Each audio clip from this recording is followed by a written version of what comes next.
Kamusta ka, Face Behind? May tanong lang ako sa'yo.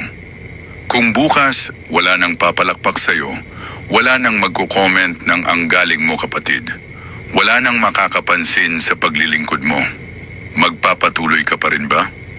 Mabigat na tanong, pero kailangan nating harapin.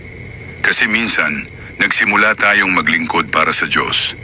Pero habang tumatagal, dahan-dahang pumapasok ang ibang motibo. Gusto na nating mapansin. Gusto na nating ma-appreciate. Gusto na nating makilala. At kapag hindi tayo nabigyan ng atensyon, nasasaktan tayo. Pero sandali, para kanino nga ba talaga ang paglilingkod? Sabi sa Kawikaan, 21:27.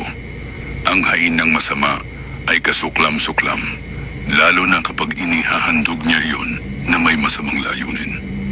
Napakatapang ng salitang ginamit, kasuklam-suklam.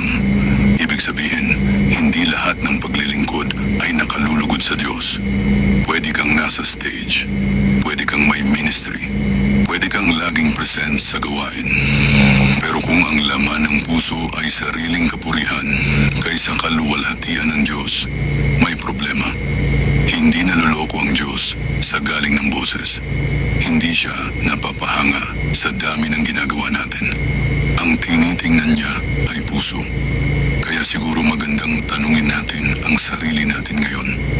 Kung Diyos lang ang makakakita sa ginagawa ko, gagawin ko pa rin ba ito? Dahil ang tunay na lingkod, hindi naghahanap ng spotlight.